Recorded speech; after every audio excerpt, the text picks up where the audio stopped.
লাল গোলাপের শুভেচ্ছা নারায়ণগঞ্জের পক্ষ থেকে, লাল গোলাপের শুভেচ্ছা ওই বাংলাদেশের বিস্মৃত জনগণের অভিভাবক আছে, শহীদ রাষ্ট্রপতি জিয়া রহমানের উত্তরসূরি আছে, দেশ নেত্রী বেগম খালেদার উত্তরসূরি আছে, মজলুমদের প্রত্যাশা আছে, ওই খুনি হাসিনা পালিয়ে গেছে কোন নেতা আছে, সেই নেতা তারেক রহমান, তারেক রহমান, তারেক রহমান, তারেক রহমান, তারেক রহমানের আগমন, শুভেচ্ছা স্বাগত, শুভেচ্ছা স্বাগত, তারেক রহমানের আগমন, তারেক রহমানের আগমন, শুভেচ্ছা স্বাগত, শুভেচ্ছা স্বাগতম। তারেক রহমানের আগমন, নারায়ণগঞ্জের পক্ষ থেকে লাল গোলাপ শুভেচ্ছা, লাল গোলাপের শুভেচ্ছা, নারায়ণগঞ্জের পক্ষ থেকে নারায়ণগঞ্জের পক্ষ থেকে লাল গোলাপের শুভেচ্ছা, লাল গোলাপের শুভেচ্ছা। নারায়ণগঞ্জের পক্ষ থেকে আমরা দেখতে পাচ্ছি এই আমাদের নেতা আমাদের সামনে চলে এসেছে, সবাইকে জোরে বলতে হবে, জোরে স্লোগান দিতে হবে, এই নেতা আছে, আরো জোরে বলতে হবে নেতা আছে, আরো জোরে বলতে হবে নেতা আছে, নেতা নারায়ণগঞ্জে এসেছে, আরো জোরে বলতে হবে নেতা আছে, এই বলতো সেই নেতা তারেক রহমান, তারেক রহমান, নারায়ণগঞ্জের মাটি, তারেক রহমানের ঘাঁটি, নারায়ণগঞ্জের মাটি, বিএনপির ঘাঁটি, নারায়ণগঞ্জের মাটি, তারেক রহমান ভয় নয়, রাজপথ খালি নয়, ভোট পুরো কিসের, ভোট পুরো কিসের, ধানের শীষে, ভোট পুরো কিসের, ধানের শীষে, ভোট পুরো কিসের, ধানের শীষে, তারেক রহমানের মার্কা, শীষ মার, তারেক শীষ মার্কা, তৃণমূলের মার্কা, তারেক শীষ মার্কা, আজাদের মার্কা, তারেক শীষ মার্কা, তারেক রহমানের আগমন, শুভেচ্ছার সমর্থন, তারেক রহমানের আগমন, নারায়ণগঞ্জের পক্ষ থেকে লাল গোলাপের শুভেচ্ছা, নারায়ণগঞ্জের মাটি, তারেক রহমানের ঘাঁটি, আমাদের নেতা কিন্তু এসে বলেছে, মনে আছে সে কথা, তারেক রহমানের আগমন, শুভেচ্ছা স্বাগত, তারেক রহমানের আগমন, শুভেচ্ছা স্বাগত, তারেক রহমান আসছে, নারায়ণগঞ্জবাসী হাসছে, তারেক রহমান আসছে। এখনই আমাদের সামনে বক্তব্য রাখবেন নেতা আছে, আগামী দিনে বাংলাদেশের প্রধানমন্ত্রী হবেন নেতা আছে, সারা বাংলাদেশের সবচাইতে জনপ্রিয় নেতা আছে, ওই তারেক, তারেক, তারেক, তারেক, তারেক রহমানের আগমন, সবাই সবাই জোরে জোরে তারেক রহমানের আগমন,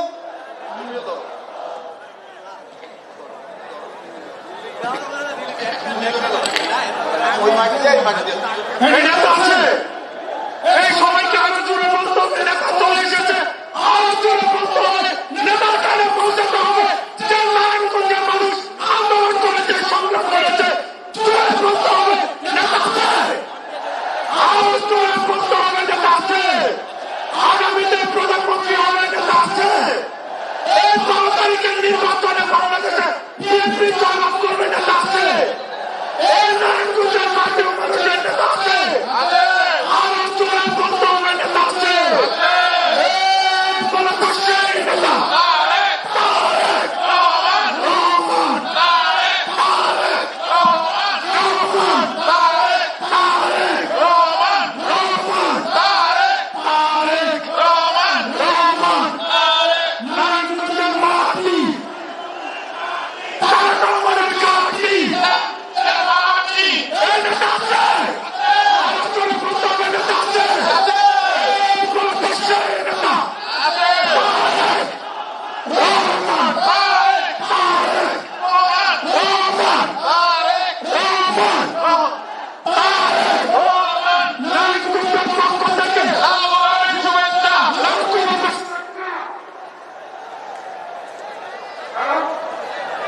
প্রিয় বন্ধুরা, এ পর্যায়ে আজকে জনসমাবেশে বক্তব্য রাখবেন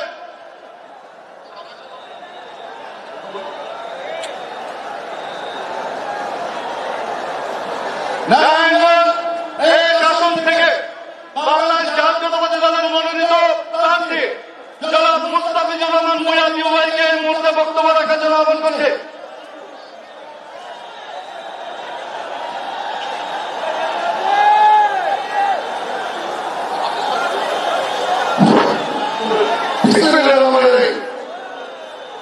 নির্বাচনী জনসভার প্রথম দিনে আজকে সম্মানিত সভাপতি সাহেব এখানে উপস্থিত আছেন, যাকে দেখে যার জন্য আমি ইন্সপায়ার হয়ে আমি প্রথম থেকে আমি রাজনীতি করেছি।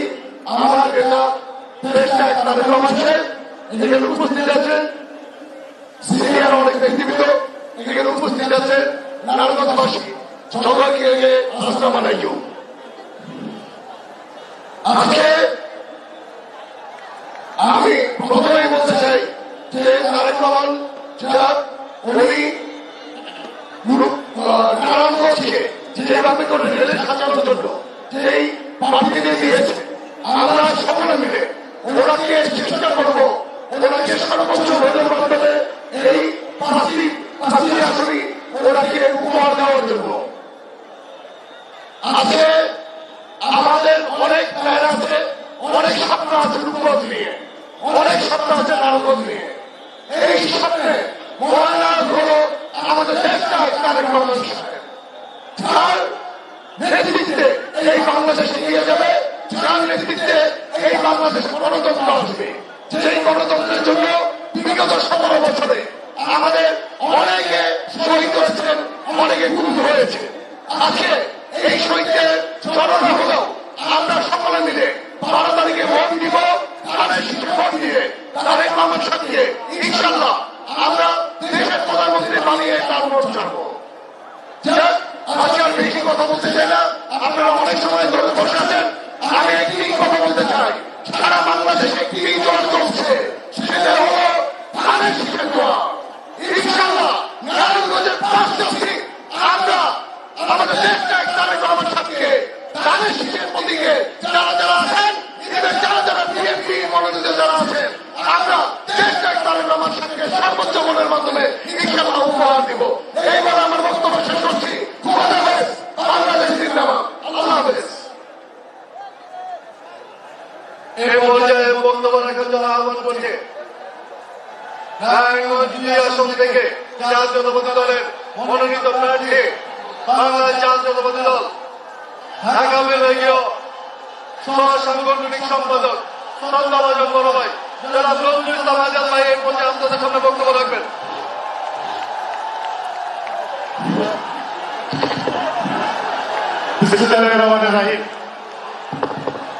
আজকে নারায়ণগঞ্জের 2500 আজকের এই জনসভায় উপস্থিত হয়েছেন বাংলাদেশের মানুষের হৃদয়ের নেতা 2500 বাসী, যে নেতার ডাকে বিগত আন্দোলন সংগ্রামে ভূমিকা রেখেছেন। 2500-এ অনেকে শহীদ হয়েছেন, বাট আন্দোলন সংগ্রাম থেকে 1 মিনিটের জন্য পিছু হননি। আমাদের সেই আদর্শিক নেতা, আমাদের অভিভাবক, বাংলাদেশ জাতীয়তাবাদী দলের চেয়ারম্যান, বাংলাদেশের মানুষের আকাঙ্ক্ষিত নেতা, জননেতা তারেক রহমান আজকে উপস্থিত আছেন। অন্যান্য নেতৃবৃন্দ, আসসালামু আলাইকুম। আমি আবার বক্তৃতা দীর্ঘায়িত করব না। আপনারা সবাই আমাদের নেতার বক্তৃতার জন্য সেই 8টা থেকে অপেক্ষা করছেন। অনেক অনেক মহিলারা ছিলেন, রাত্র হয়েছে, অনেক মহিলারা হয়তো আস্তে আস্তে লেট হয়েছে, চলে গিয়েছে। বাট আমার নেতার ভালোবাসার জন্য, আমার নেতাকে 2500 বাসী, নারায়ণগঞ্জবাসী যে মন থেকে ভালোবাসে, আপনারা কিন্তু এই শীতের মধ্যে আপনারা আছেন।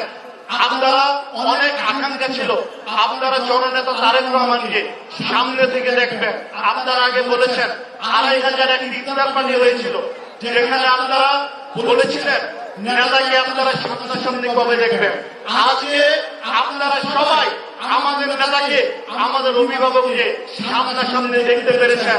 আজকে ওনার মুখ থেকে আপনারা দুই একটি কথা শুনতে পারবেন আমাদের নারায়ণগঞ্জের জন্য, ২,৫০০ বাসীর জন্য। আমি মনে করি এর থেকে বড় ভাগ্যের বিষয় আমাদের আর কিছু হতে পারে না, ঠিক কিনা ভাইরা? আজকে আপনারা আমাদের নেতাকে দেখেছেন, জননেতা তারেক রহমান এত রাতে এত পরিশ্রম করে এসেছেন সিলেট থেকে, তাও আপনাদেরকে সময় দিয়েছেন। আজকে যে সময় পেয়েছেন আপনারা সবাই খুশি আছেন? আপনারা নেতার এই যে আপনাদের সময় দিলে আপনারা খুব আনন্দিত? সংগ্রামী ভাইয়েরা, আমি বলতে চাই আমার নেতা সামনে আছে, আমার অভিভাবক সামনে আছে। নারায়ণগঞ্জ বিএনপির ঘাঁটি, নারায়ণগঞ্জের মাটি তারেক রহমানের ঘাঁটি, নারায়ণগঞ্জের মাটি ধানের শীষের ঘাঁটি, নারায়ণগঞ্জের মাটি তারেক রহমানের ঘাঁটি। নারায়ণগঞ্জের রাজনীতি আমরা ইনশাআল্লাহ বিপুল ভোটের ব্যবধানে জয়যুক্ত হয়ে জননেতা তারেক রহমানকে উপহার দেব ইনশাআল্লাহ। এবং আপনারা আমাদের নেতা বাংলাদেশের প্রধানমন্ত্রী হয়ে আপনাদের আমাদের এদেশের মানুষের সকল প্রকার দুঃখ দুর্দশা দূর করবে এবং আগামী সুন্দর স্বপ্নের সুশৃঙ্খল পরিকল্পিত এবং একটি সোনার বাংলাদেশ গড়ে তুলবেন। সেই বাংলাদেশে কোন দুষ্কৃতিকারীদের কোন ঠাঁই হবে না। সংগ্রামী ভাইয়েরা, আমার নেতাকে আমি আবারও আশ্বস্ত করতে চাই, আমরা নারায়ণগঞ্জ ২,৫০০ সহ নারায়ণগঞ্জের ৫টি সিটি আমরা বিপুল ভোটের ব্যবধানে উপহার দেব ইনশাআল্লাহ। সেই আমরা সেই কথা নিলাম আমার নেতাকে, আমাদের অভিভাবককে। এবং আজকে এত রাতে আমাদের নেতা আমাদেরকে সময় দেওয়ার জন্য আমরা ২,৫০০ বাসীর পক্ষ থেকে, নারায়ণগঞ্জবাসীর পক্ষ থেকে আমাদের নেতাকে, জননেতা তারেক রহমানকে, আমাদের অভিভাবককে অনেক অনেক ধন্যবাদ জানিয়ে আমি আমার বক্তৃতা এখানে শেষ করছি। বাংলাদেশ জিন্দাবাদ, বাংলাদেশ জাতীয়তাবাদী দল জিন্দাবাদ, শহীদ জওহর হোক, দেশনেত্রী বেগম খালেদা জিয়া অমর হোক। আমাদের নেতা, আমাদের অভিভাবক, বাংলাদেশের বর্তমান, বাংলাদেশের ভবিষ্যৎ, বাংলাদেশের একমাত্র নেতা জননেতা তারেক রহমান জিন্দাবাদ। ধন্যবাদ সবাইকে। আল্লাহ হাফেজ।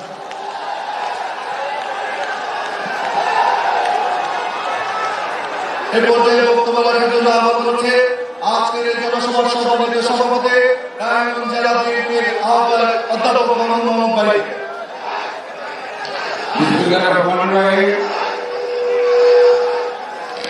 সম্মানিত প্রধান অতিথি, আমাদের প্রিয় অভিভাবক জনাব তারেক রহমান, আগত অতিথিবৃন্দ এবং আমার সামনে উপস্থিত ভাই বোনেরা, আসসালামু আলাইকুম।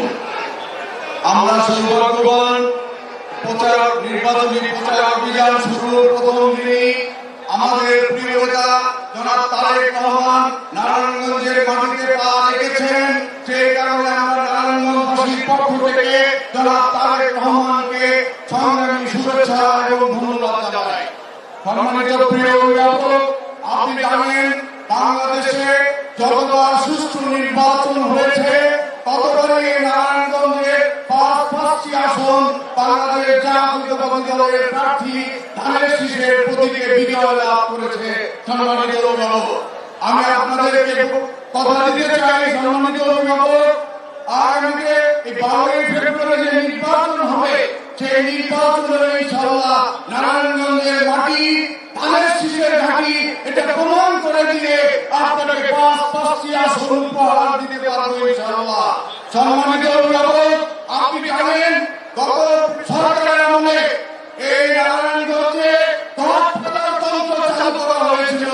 এই নারায়ণগঞ্জ থেকে বাংলাদেশের সবচাইতে বেশি রাজস্ব বাংলাদেশ সরকারকে প্রদান করা হয়, কিন্তু নারায়ণগঞ্জের যথাযথ কোনো উন্নয়ন বিগত সরকারের সময় ওই সময়কার এমপিরা নারায়ণগঞ্জের কোনো উন্নয়ন করে নাই। ইনশাআল্লাহ আপনার কাছে আমাদের নারায়ণগঞ্জবাসী প্রত্যাশা, আপনি আমাদের উন্নয়নের দিকে আপনি দৃষ্টি দিবেন। এই নারায়ণগঞ্জে একটি মেডিকেল কলেজ করা প্রয়োজন, একটি মেডিকেল কলেজ হাসপাতাল প্রয়োজন। আপনি যদি আগামী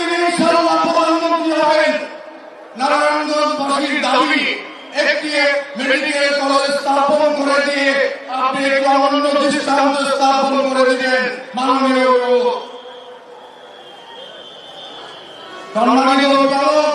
এখন আপনি আপনার বক্তব্য রাখবেন।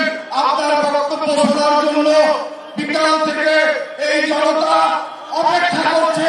এখন আপনি আপনার বক্তব্য রাখার জন্য আমি আপনাকে অনুরোধ জানাচ্ছি। এখন আপনাদের সামনে বক্তব্য রাখবেন আগামী বাংলাদেশ, আগামী বাংলাদেশ যাকে নিয়ে স্বপ্ন দেখে জনাব তারেক রহমান।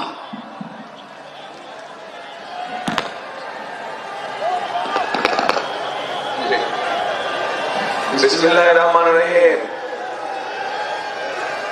আজকের এই নির্বাচনী জনসভা, এই ভোর রাত্রে ফজর ওঠার একটু বাকি আছে। এই ভোর রাত্রে যে জনসভা, এই জনসভার সম্মানিত সভাপতি, আমার প্রিয় সামনে উপস্থিত প্রিয় ভাই বোনেরা এবং মঞ্চে উপস্থিত নেতৃবৃন্দ, আসসালামু আলাইকুম। আপনারা কেমন আছেন? ভালো আছেন, আলহামদুলিল্লাহ। এই যে আপনাদের এখানে আসার কথা ছিল আমার কখন 8টার সময় আসার কথা ছিল, মানে গতকাল 8টার সময়, সন্ধ্যা 8টায় ফজরের ওয়াক্তে এসে পৌঁছেছি। সেই সিলেট থেকে রওনা দিয়েছি, পথে পথে হাজার হাজার হাজার মানুষ, সকল মানুষের সাথে কথা বলতে বলতে সবাই অপেক্ষা করছে। আপনারা যখন অপেক্ষা করছেন, তারাও অপেক্ষা করছিল। কাজে আস্তে আস্তে দেরি হয়ে গেছে, এই জন্য আপনাদের কাছে ক্ষমা প্রার্থী আমি। এখন প্রিয় ভাই বোনেরা,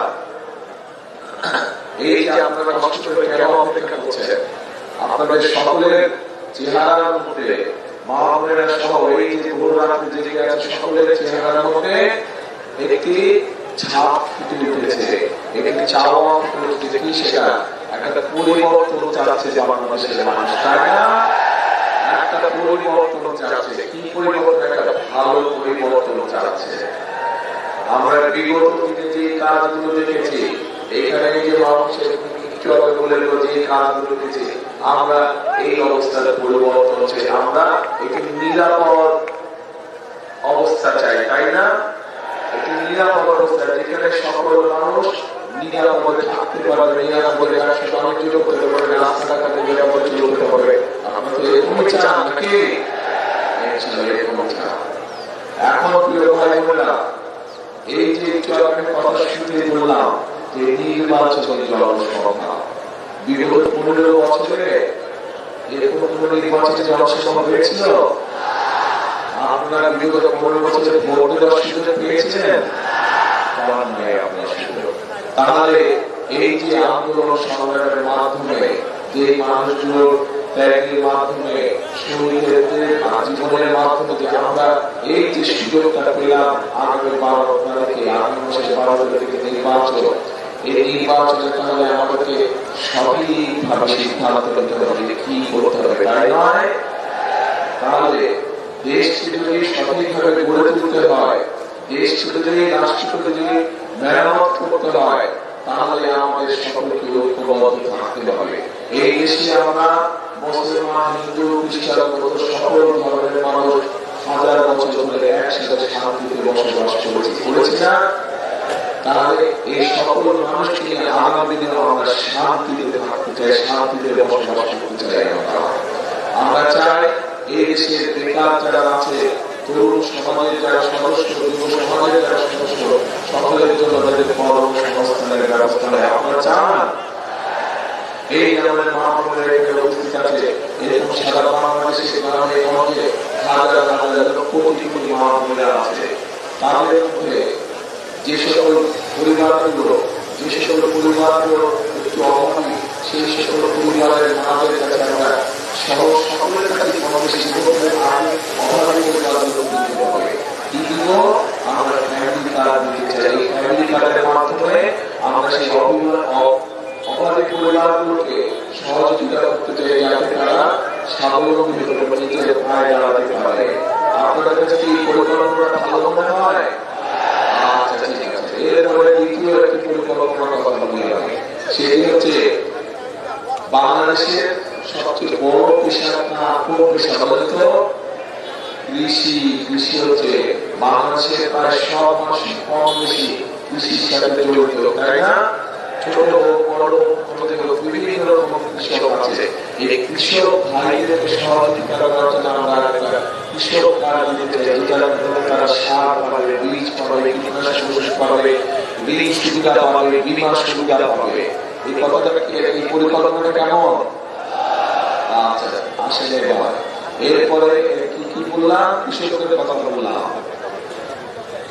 না, মা বোনদের কথা বললাম, বেকার যুবক বেকার তরুণ যাচ্ছে তাদেরকে ট্রেনিং দেওয়ার মাধ্যমে এই যে বিভিন্ন গার্মেন্টস শিল্প তৈরি হয়েছে, নতুন নতুন শিল্প করতে হবে। শুধু গার্মেন্টস শিল্প দিয়ে হবে, শুধু গার্মেন্টস শিল্প দিয়ে নতুন শিল্প করতে হবে যাতে আরো মানুষের কর্মসংস্থান হয়।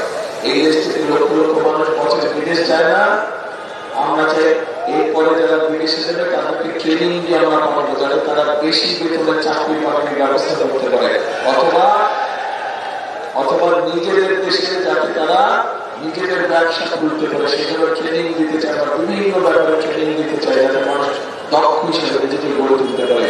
এই কথাটা কি পরিকল্পনা ভালো লেগেছে?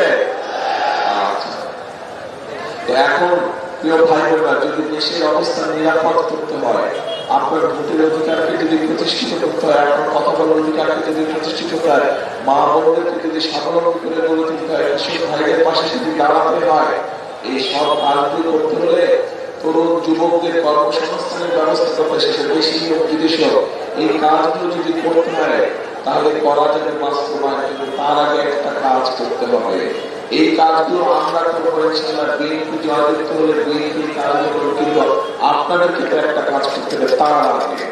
কি কাজ বলেন তো? হ্যাঁ শুনি না, শুনি না।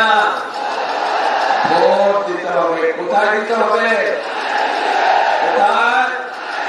ধানের শীষে ভোট দিতে হবে। যদি ধানের শীষে ভোট দেন তাহলে এই কাজগুলো করতে পারবো আমরা, খাল খনন করতে পারবো আমরা। খাল খনন কর্মসূচি জানেন আপনারা? কি খাল খনন কর্মসূচি জানেন? এই মুরব্বীরা জানেন, মুরব্বী এখানে যারা মুরব্বী তারা যারা শহীদ দিয়ে আসেন, খাল খনন কর্মসূচি করা হয়েছিল। এখন অনেক জায়গায় দেখবেন একটু বর্ষা থেকে পানি দিয়ে পানি জলাবদ্ধতা হয়ে যায়, হয়ে যায় না? তারপরে আবার কৃষকরা সেচ সুবিধা পায় না, অনেক সময় হয়ে যায় না? আমরা খাল খনন কর্মসূচি চালু করতে চাই।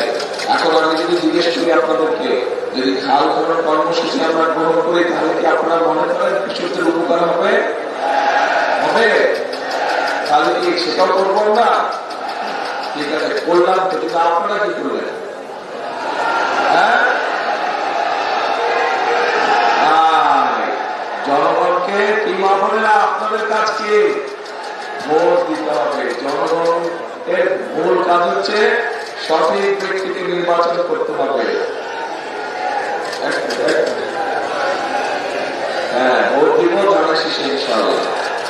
এখানে একটা কথা আছে, কারণ একটা জরুরি কথা বলবো, জরুরি কথা, জরুরি আস্তে আস্তে একটা জরুরি কথা আছে, খুব জরুরি কথা, অনেক জরুরি কথা। দুই খেলা করে শুনতে হবে।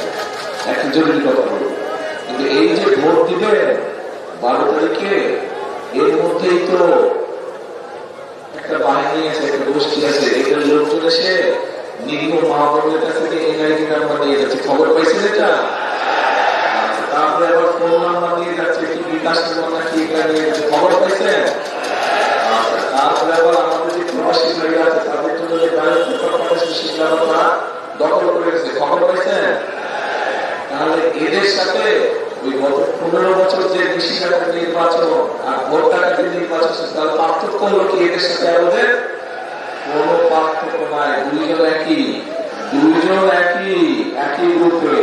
একজন ষড়যন্ত্র করেছিলেন, একজন ষড়যন্ত্র করে আপনাদের ভোট দিতে চায়, আর একজন ডাকাতি করে আপনাদের ভোট নিয়ে গিয়েছে। কাজে এখন এই ষড়যন্ত্রকারীদের বিরুদ্ধে সজাগ থাকতে হবে। এই যে মা বোনদেরকে দিয়ে যে বিভ্রান্ত করছে, এই ব্যাপারে সজাগ থাকতে হবে। কি মা বোনরা সজাগ তো?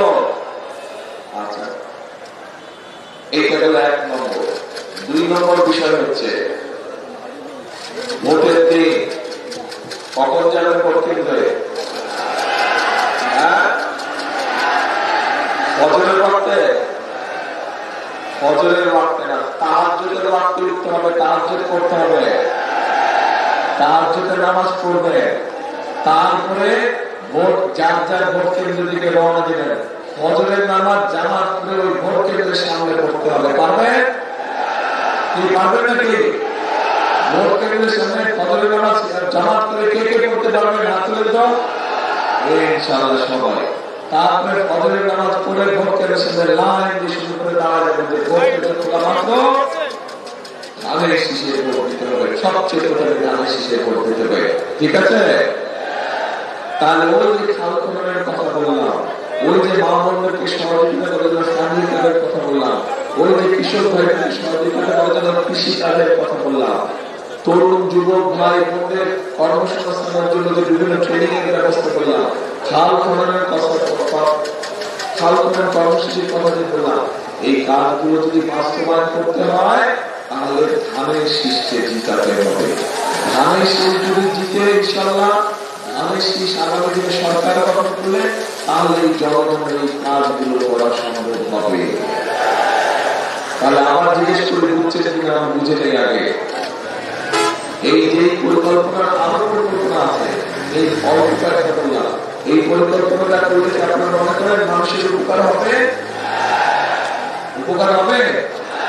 তাহলে আসেন একটা স্লোগান দিয়ে করবো কাজ করবো দেশ, সবার আগে বাংলাদেশ। কি করবো কাজ করবো দেশ, সবার আগে বাংলাদেশ। এই শেষ কথা। ইনশাআল্লাহ 12 তারিখ ঢাকা অনেক ধানের শীষকে জয়যুক্ত করা যায়। আল্লাহ হাফেজ। বাংলাদেশ জিন্দাবাদ।